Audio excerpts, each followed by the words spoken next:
My mother is a hard worker. She's the hardest working person I know. She continues to devote her life to making sure that my brother and I live to our fullest potential. When my brother and I were little, we were taken care of by my grandparents. They fed, bathed, and entertained us while my mom was at work. My mom would leave for work early in the morning and come home when we were all ready for bed. Even when she was at home, she still had a lot of work to do. Conference calls, PowerPoint presentations, and email correspondence were always on her mind and always took place on our dining room table. She always bragged that she could type 50 words a minute without looking at the keyboard, which showed her skilled practice. However, my mother's Chinese American identity is what kept her from achieving the titles and opportunities that she rightfully deserved. The model minority myth consists of stereotypes that generalize all Asian Americans as the most successful minority group in the U.S. due to cultural practices. This myth is also known for grouping together different communities as one, despite their beliefs. Claire Jean Kim, a professor in political science and the Asian American Studies at UCI, is known for her forging of the term racial triangulation, as it describes the relationship between white, black, and Asians on the social hierarchical ladder. Asians are viewed as outsiders, while whites and blacks are seen as insiders.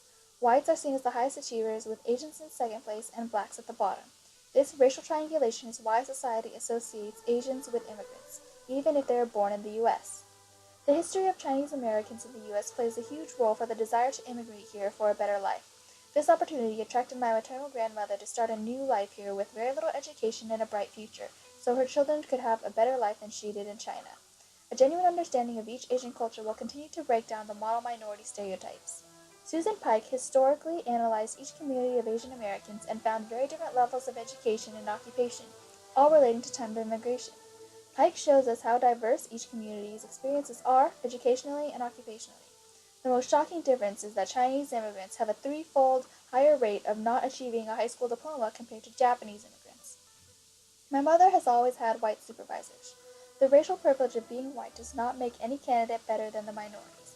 The overall system of whiteness continues to support the model minority myth, where Asians will never be able to achieve the level of success that whites have, but still have achieved more than other minority groups.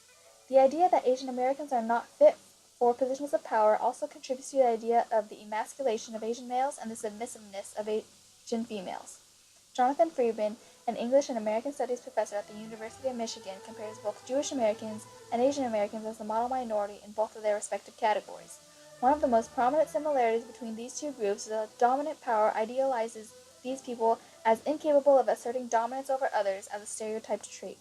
For example, society relates Dr. Fu Manchu wearing a long dress and maintaining delicate features as a common generalization to all Asian males. My time on SU's campus, specifically my involvement in the MCC, has brought my attention to the social justice needed to change oppressing systems and judgmental views, especially in the Asian American community.